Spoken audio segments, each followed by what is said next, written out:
Radio Luz a las Naciones, la voz de salvación a tu corazón.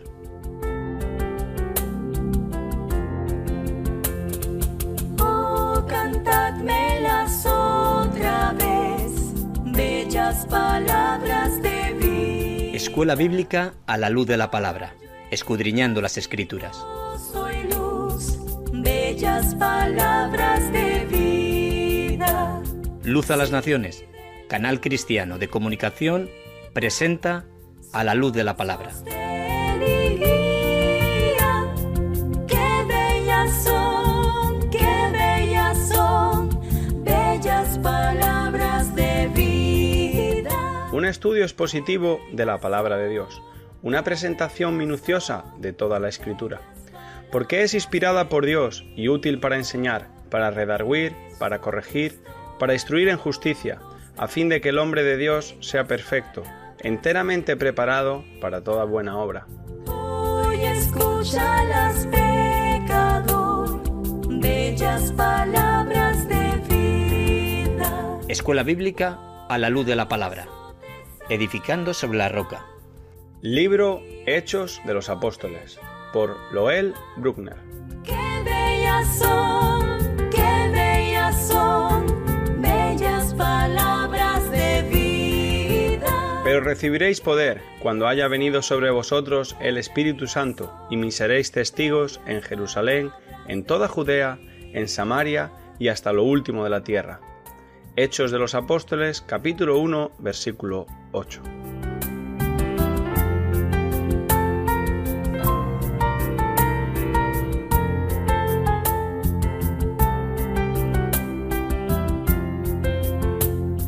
Grato el cántico sonará, bellas palabras de vida. Muy buenas tardes, amigo oyente. Vamos a empezar un estudio que considero importantísimo para cada cristiano verdadero en este siglo XXI. Es una meditación expositiva del libro de los Hechos. Digo que es importantísimo, especialmente ahora, porque la Iglesia está viviendo una época profetizada por el apóstol Pablo en su segunda carta a su hijo en la fe, Timoteo. Segunda de Timoteo, capítulo 3, versículo 1. También debes saber esto, que en los postreros días vendrán tiempos peligrosos, porque habrá hombres, y sigue una lista de características del hombre de los postreros días. Ahora versículo 5 de esta lista, el último.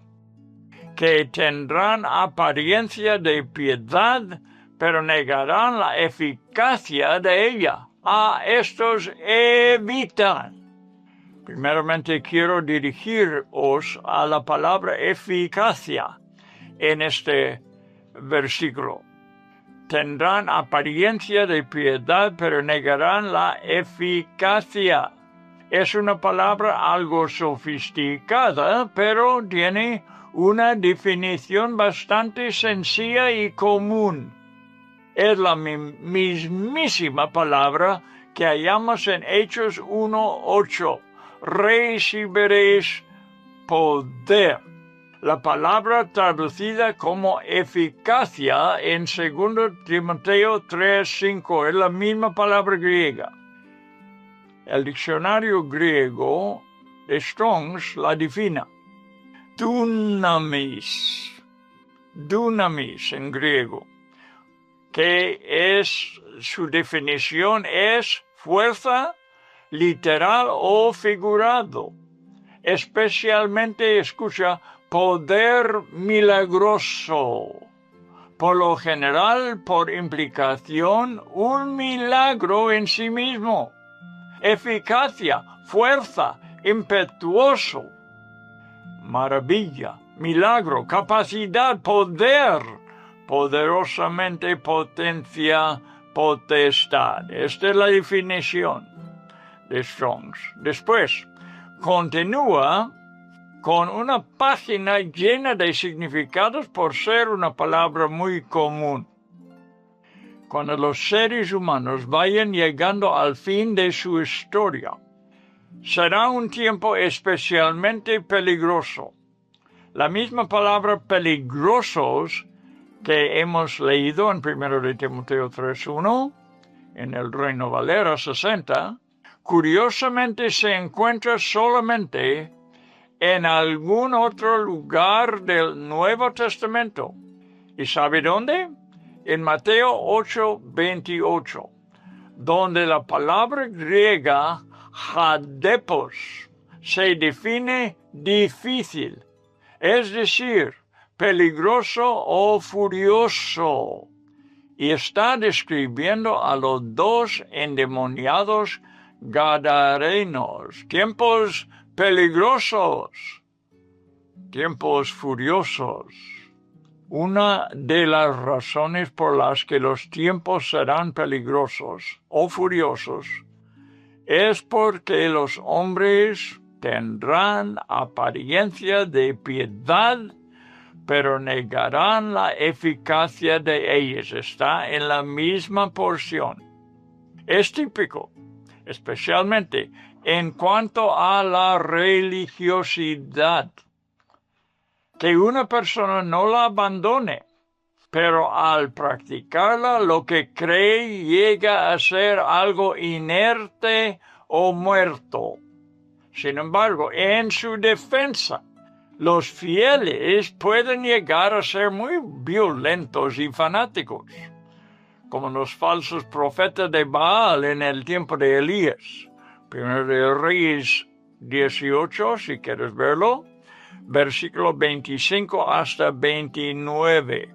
Incluso, mucha de la enseñanza de hoy en día lleva a los cristianos a tal estado, porque afirma que el poder milagroso terminó con los apóstoles y que hoy en día ya no existen dones espirituales y sobrenaturales. El libro de los Hechos es tratado como un libro puramente histórico. Esta es una de las razones por la que debemos querer estudiar el libro de los Hechos y verlo más que solamente un libro histórico. No solo queremos hablar de las obras de los apóstoles, sino presentar el modelo de lo que la Iglesia debería ser en todas sus épocas. Así presentaremos el libro de los Hechos. Ahora, entrando más a fondo en el libro, vamos a hablar del escritor. Lucas fue el único escritor gentil en toda la Biblia.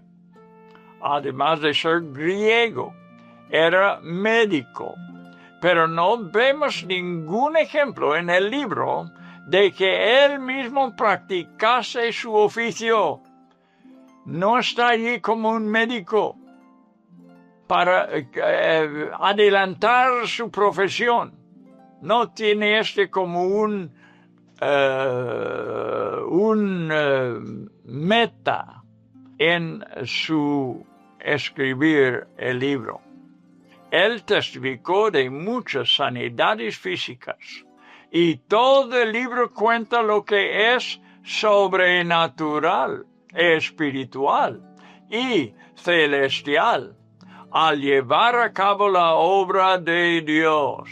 Así, en toda la historia del libro de los Hechos, la gloria es para Cristo, para Dios. Como una sencilla y pequeña canción declara, en la iglesia la gloria es para Él, ahora y por la eternidad. Dios es glorificado en el libro de los Hechos y no los hombres.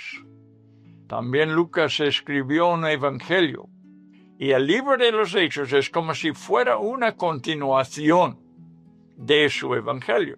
Los dos libros fueron escritos específicamente a un individuo que se llamaba Teófilo. como el nombre significa amigo de Dios. Algunos piensan que se trataba de un nombre simbólico, del que podía apropiarse cualquier lector cristiano de los libros. Yo no creo que sea así, principalmente porque en Lucas 1:3, donde escribe al mismo Teófilo, se dirigió a él con el adjetivo excelentísimo, excelentísimo Teófilo, como si fuera una persona entre la nobleza. Un cristiano normal nunca sería definido con tal adjetivo, no lo hallamos en toda la Biblia. El tiempo del libro nos importa. El libro de los Hechos empieza con la ascensión de Jesús, después de su muerte y 40 días después de su resurrección.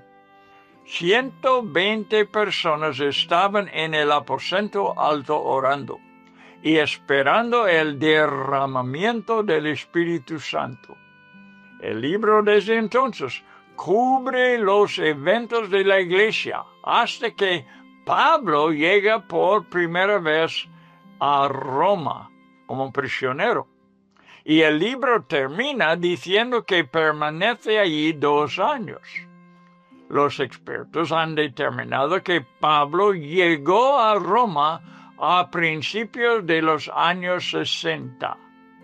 Lo calcula por lo que la historia dice del tiempo en que Félix y Festo gobernaban en Cesarea y que Nerón era César en Roma.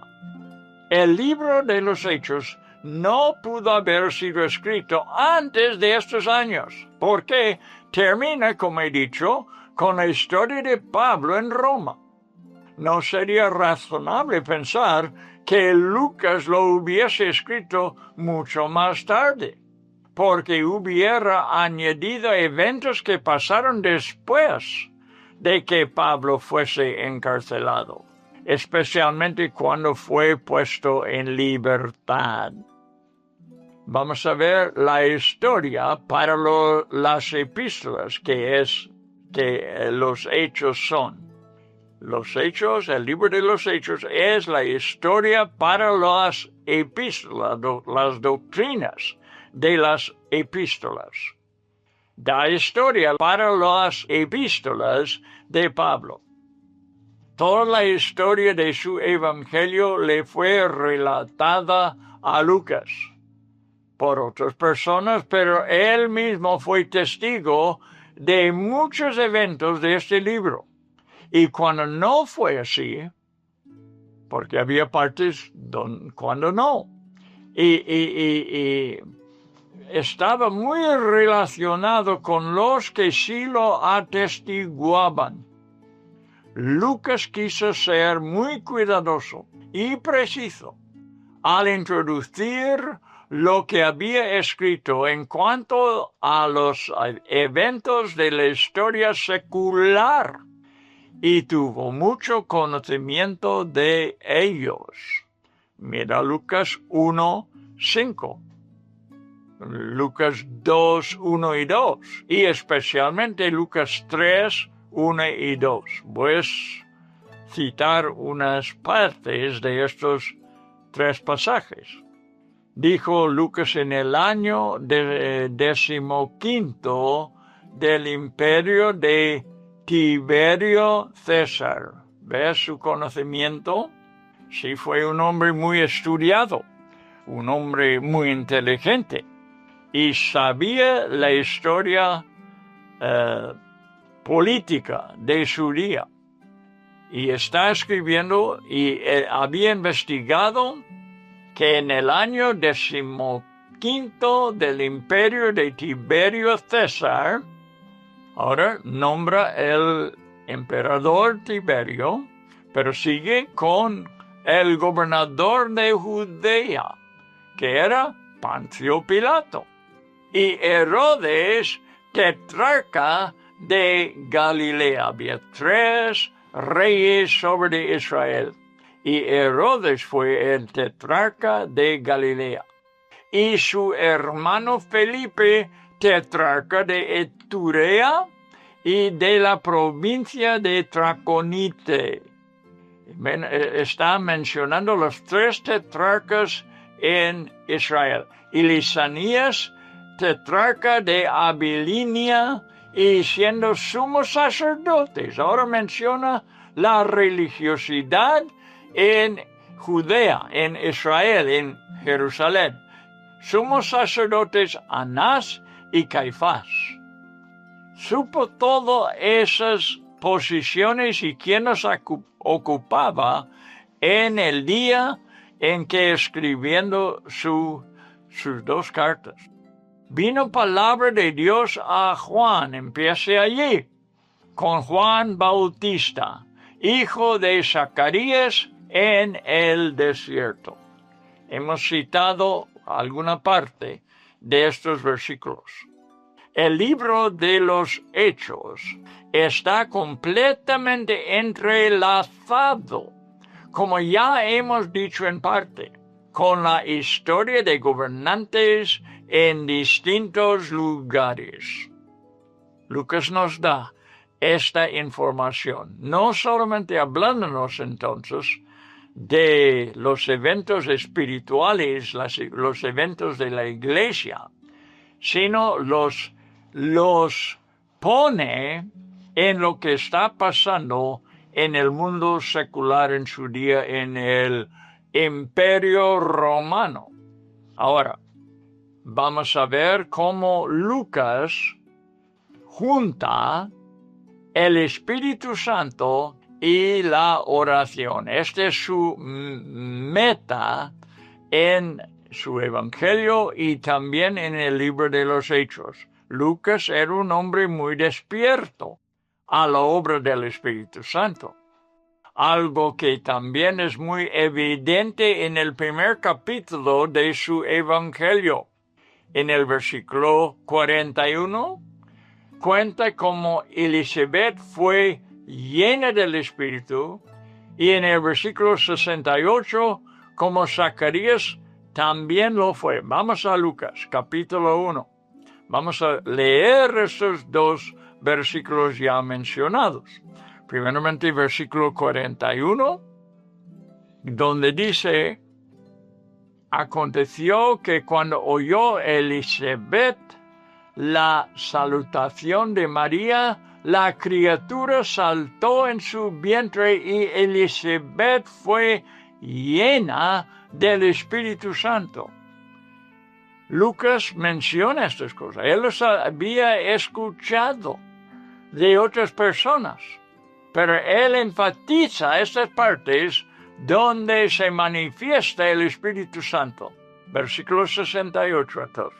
Bendito el Señor Dios de Israel, que ha visitado y redimido a su pueblo. 67, perdón. Y Elisabet, su padre, fue lleno del Espíritu Santo y profetizó. Fue lleno del Espíritu Santo y profetizó. Mira, para que una persona profetiza, tiene que ser llena del Espíritu Santo, porque la profecía procede del Espíritu Santo. Esta es la diferencia entre la profecía, que es siempre sobrenatural, inspirado del Espíritu Santo, y la predicación, que también puede ser, pero a veces no es. A veces la predicación es seca, a veces la predicación sale del intelecto, a veces es práctica de los hombres, pero la profecía nunca. Cuando Zacarías fue lleno del Espíritu Santo, profetizó, no predicó. ¿Ves cómo profetizó de lo que iba a pasar en su día? En los siguientes versículos. Desde su Evangelio, Lucas enfatiza la necesidad de la oración. La oración, lo enfatiza para realizar la obra y la voluntad de Dios en la tierra. Eso es algo que la iglesia muchas veces olvida en nuestros días y las reuniones de oración se hacen escasos. Esta nunca debe ser. Mi iglesia, dijo Jesús, mi templo, será llamado casa de oración entre todas las naciones. Este es el fama de la iglesia. Es una casa de oración sobre todo lo demás que practica. ¿Por qué?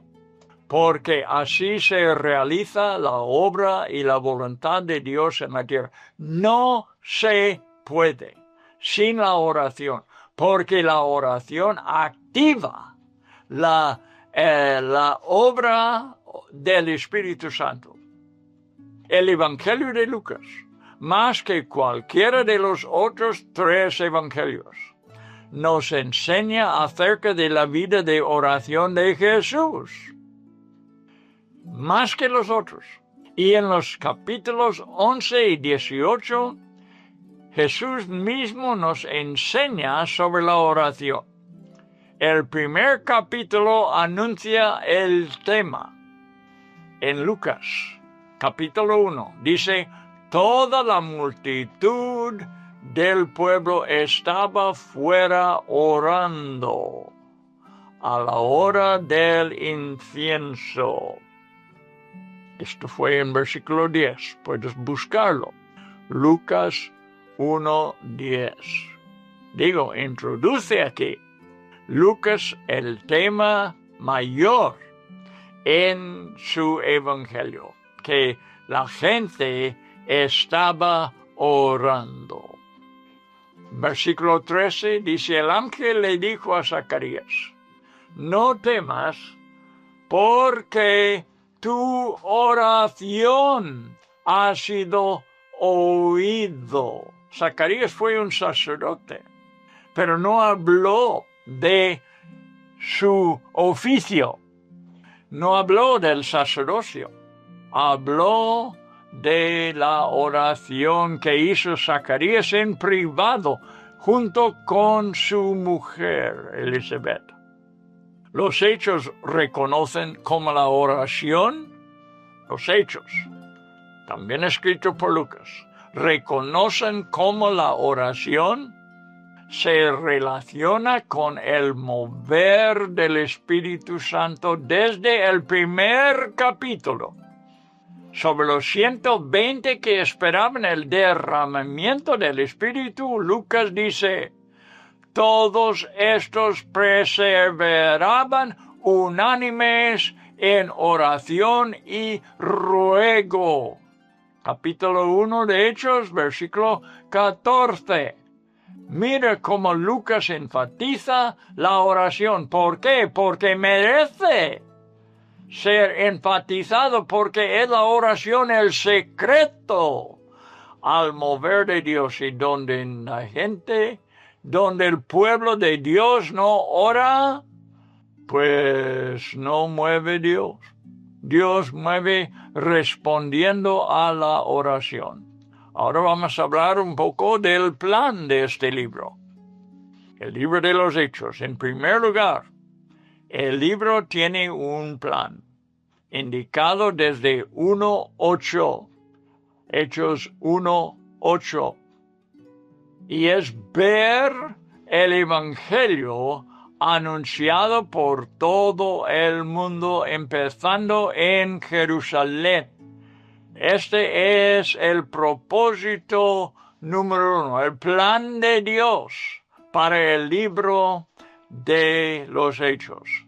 La segunda objetivo es ver cómo el Evangelio se desarrolla en el mundo no judío. Este plan empieza en el libro de los Hechos. Los primeros 7 capítulos relatan el progreso del Evangelio en Jerusalén. Todo tiene que ver con Jerusalén. El capítulo 8 cuenta acerca de la persecución en la ciudad de Jerusalén y cómo llegaron a Judea y a Samaria los creyentes que habían huido y van anunciando la palabra. Después, en el mismo capítulo, Felipe se encuentra con el eunuco etíope que lleva el evangelio ¿dónde? Al continente de África, el primer misionero a África.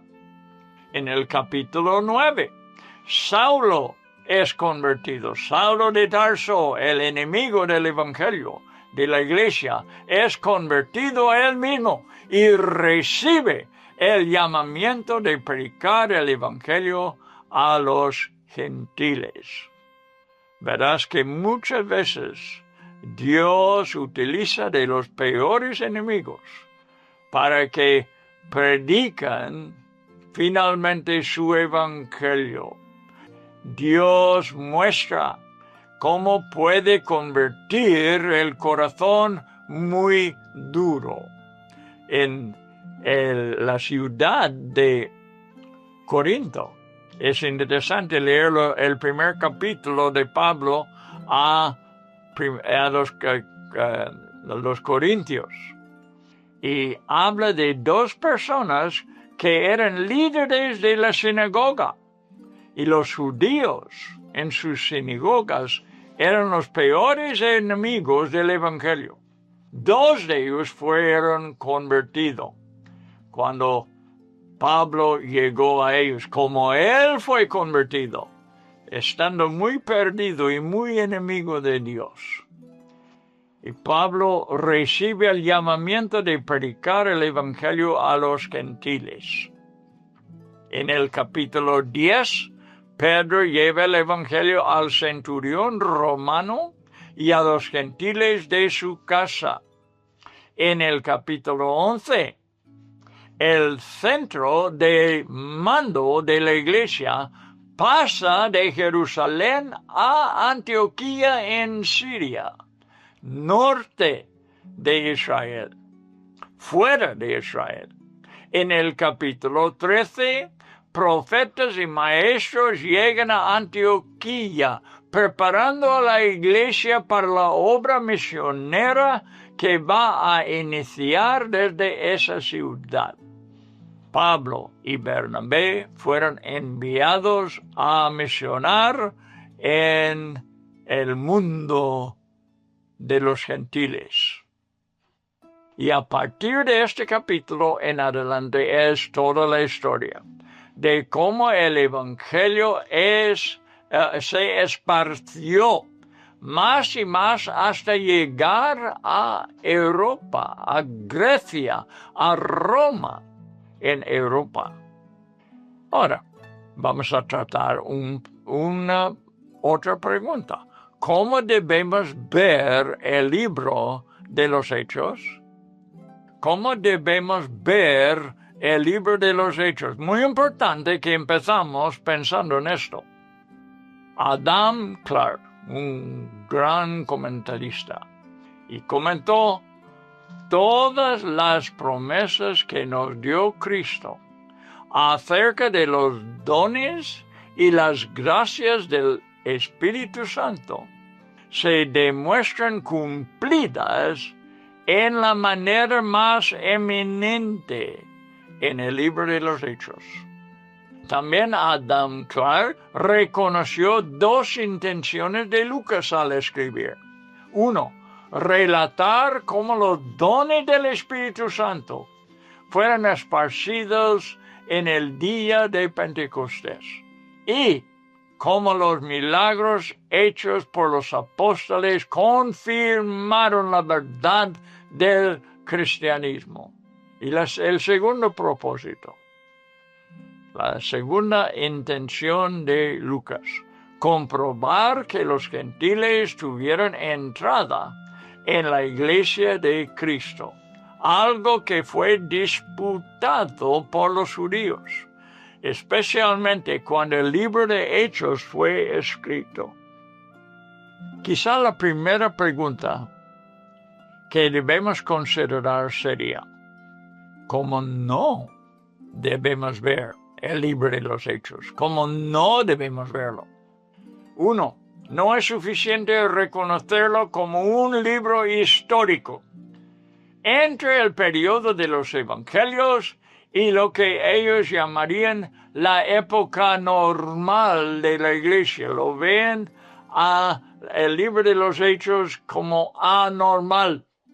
Hay los que quieren enseñarnos que no tenemos que ser como la iglesia en los Hechos, que el día de los apóstoles se acabó y por eso el periodo de los milagros y señales milagrosas murieron con ellos, como si Dios hubiera muerto.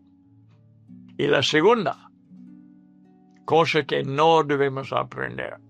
He oído otro argumento que dice que el libro está muy concentrado en poco tiempo, recogiendo en él muchos eventos de muchos lugares en tan solo 28 capítulos, que aunque son obras que nosotros vemos ahora, dicen ellos, ocurrieron durante un periodo de tiempo más extenso.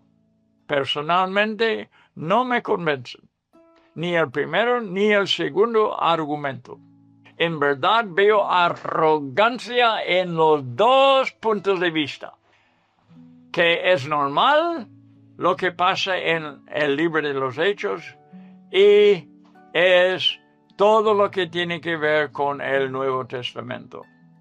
Segundo, presume mucho al decir que vemos las mismas cosas hoy en día.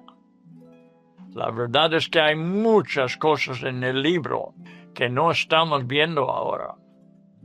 En tiempos de avivamiento puede ser que sí lo vieron, pero en este siglo me parece que nos falta mucho. Los dos argumentos quitan la gloria del Evangelio y de la obra del Espíritu Santo, relatadas en el libro de los Hechos. El Evangelio que vemos al leer el libro es mucho más de lo que nosotros hemos vivido. En realidad es el modelo de cómo debería ser la iglesia en todas las épocas. Un anciano en una iglesia de Rumanía, después de haber predicado yo sobre un texto del libro de Hechos, me dijo: hermano, acabo de estudiar el libro de los Hechos y he visto cuánto nos hace falta en la iglesia en el día de hoy. Amén, hermano. De acuerdo. Y esta es la conclusión correcta a la que deberíamos llegar después de leer el libro. ¿Cuánto falta nos hace? No vivimos en el mismo nivel. Vamos a reconocer la verdad. Así que debemos ver el libro de los Hechos así. Más que un libro histórico, sino un modelo para la iglesia de todas las edades y reconocer que no lo estamos viviendo completamente. Aunque vamos bien en cuanto de la doctrina, muchas veces con menos, pero nos falta el poder. Como dice Pablo a Timoteo, tendrán apariencia de la piedad, pero negarán el poder de ello. Fíjate que hay algunos predicadores que se ponen en el púlpito a predicar que ya no hay este poder. Y no lo están testificando como una verdad. Está predicándolo como si es algo que esperamos. No tener poder. Bien, otra cosa. Vamos a ver cómo se esparció el Evangelio y cómo entraron los no judíos en el plan de Dios. He mencionado algo de esto ahora. Vamos a enfatizarlo. no habla de un cambio de religión en las personas, como si solamente tuvieran que aprender diferentes enseñanzas. Sí, eran nuevas las enseñanzas, pero los hechos tienen que ver con una transformación milagrosa en cada vida que ha sido alcanzada por el Evangelio. Es el cambio de una vida animal, terrenal e incluso diabólica, a la que es santa, espiritual y divina. Dice el gran versículo de Zacarías, capítulo 4, versículo 6. Como es el secreto del Evangelio, es el secreto de todo lo que tiene que ver con Dios, este versículo, que dice, no con ejército, ni con fuerza. ¿Ves? Está hablando dos negativas que no es el secreto para el avance del reino de Dios. No es con ejército, ni con fuerza. Entonces, ¿cómo es? Lo dice Zacarías. Le dice el ángel que habla a Zacarías, sino con mi espíritu, dice el Señor. Zacarías 4:6 marca este versículo. Por favor, tenlo siempre presente, que esto debe ser lo que son las cosas de Dios. No se ejercita con ejército ni con fuerza, sino con mi espíritu. Esta es la religión de Dios y tiene que llevarse a cabo por su poder. La iglesia tiene que seguir con este modelo. Tenemos que ver la sencillez de la iglesia primitiva, sin ceremonias lujosas ni cosas para impresionar a los sentidos. Solamente el Espíritu Santo comunica y mantiene el fuego celestial en la iglesia. Dios solamente puede ser adorado en su manera y por su poder. ¿Y cómo? En espíritu y en verdad. Las dos cosas son sobrenaturales. Poder adorar en espíritu requiere algo celestial, algo espiritual, algo celestial. Y la verdad también no es humana, no es una verdad humana, es una verdad eterna que prosigue del reino de Dios en los cielos. No es posible por medios humanos adorar a Dios. Tras mi estudio de este libro, quisiera enfatizar dos versículos claves que expresan los propósitos principales. En parte me he referido a uno desde la segunda cosa que dije, que se encuentra en el primer capítulo, versículo 8. Pero recibiréis poder cuando haya venido sobre vosotros el Espíritu Santo, y me seréis testigos en Jerusalén, en toda Judea, en Samaria y hasta lo último de la tierra. Esta es una clave principal en el libro de los Hechos. Eso es lo que nos enseña. Eso es lo que explica lo que pasó con los apóstoles y cómo predicaron el Evangelio en todo el mundo conocido en su día. Claramente, esta es la historia de todo el libro. Y según lo veo, el segundo versículo que anuncia el propósito del libro de los Hechos. Quizás no lo sospecha. ¿Qué es? Habla de cómo se lleva a cabo esta obra, cómo se lleva a cabo esta obra, por personas con una cercanía íntima al Espíritu. Repito, segunda clave, según lo veo, se lleva a cabo esta obra por personas con una cercanía íntima al Espíritu Santo. Porque Santiago, Jacobo, se llama en el libro de los Hechos, de Santiago en su libro, en la carta de Santiago. Pero en Hechos 15:28, él escribió esto en una carta representando a los apóstoles en Jerusalén. Dice, ha parecido bien al Espíritu Santo y a nosotros. ¿Ves tú la unidad de las dos cosas? El Espíritu Santo y nosotros. Ellos podían andar y estaban andando en el Espíritu Santo. Y lo que el Espíritu Santo le parece bien a ellos.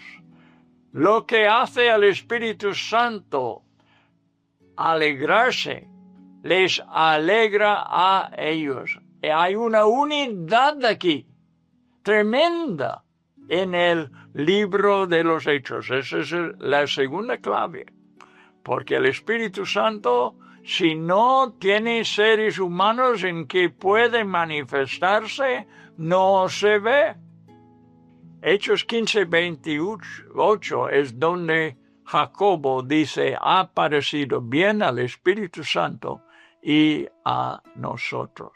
Quisiera decir una cosa que decía mucho mi padre, que grande es el misterio de la piedad, que Dios fue manifestado en carne. Ese es un gran misterio.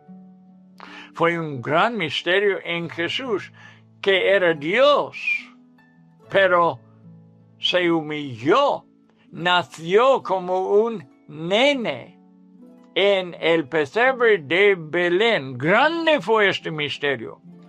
Pero también es un misterio muy grande que el Espíritu Santo bajó de los cielos para habitar en los cuerpos de los seres humanos. ¿Puedes creerlo? Es casi increíble.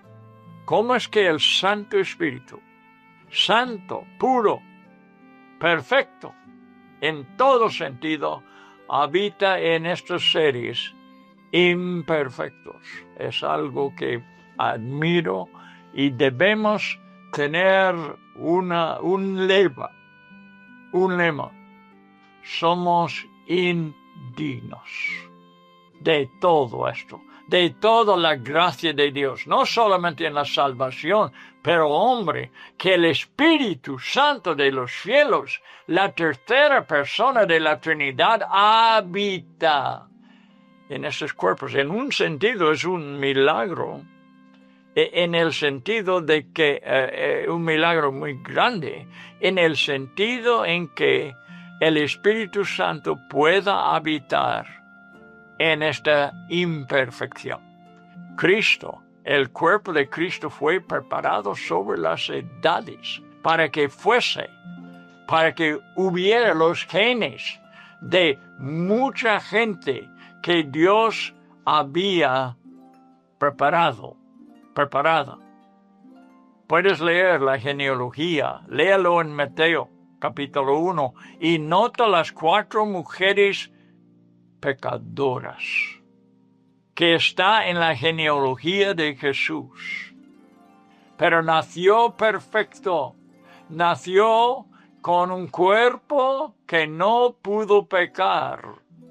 Grande es el misterio de la piedad, que Dios fue hecho hombre. Eso sí es un milagro sobre todos los milagros, pero también es un milagro que el Espíritu Santo, Dios, baja a los cielos para habitar en cuerpos humanos. Lo ha estado haciendo por 2000 años y sigue haciéndolo en el día de hoy.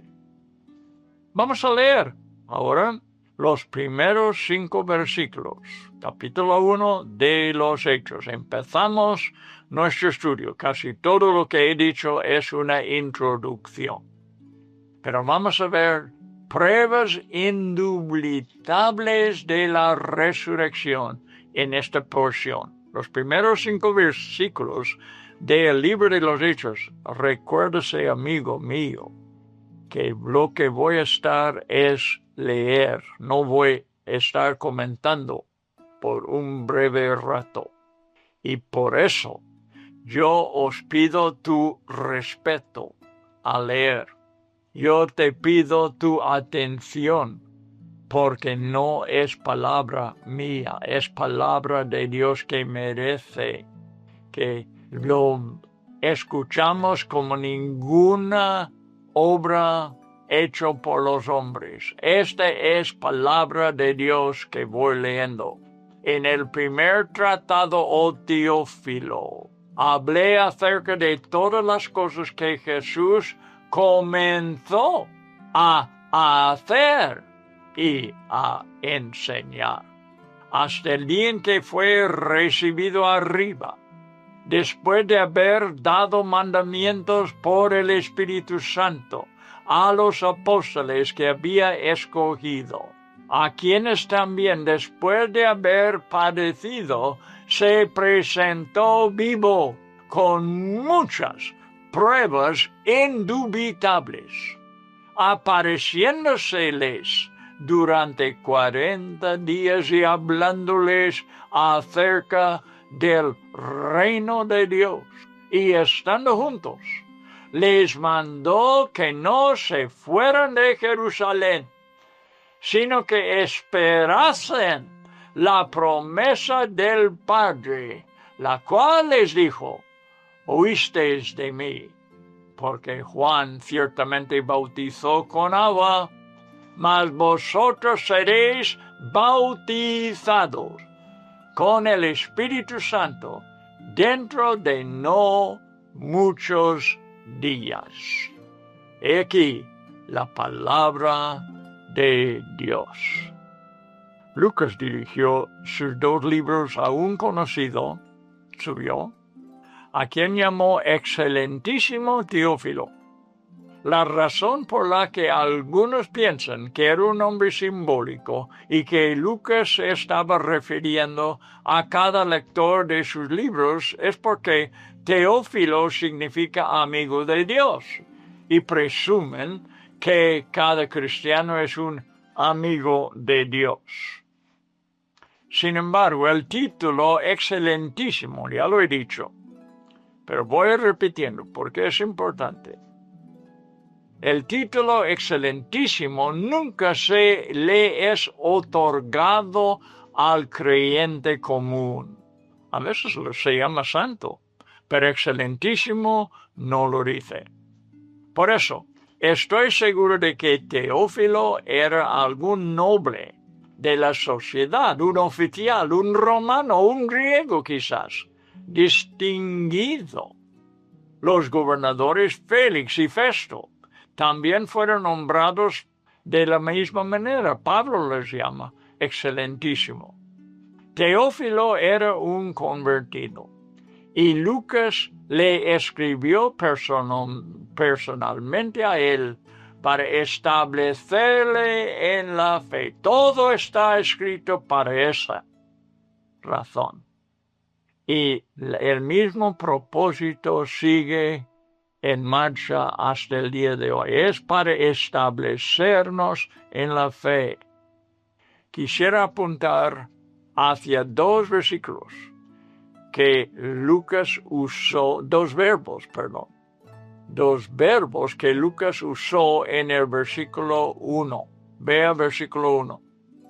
Hablando en general de la obra del Señor Jesucristo en la tierra, dice que las cosas que Él empezó, escucha, a hacer y enseñar.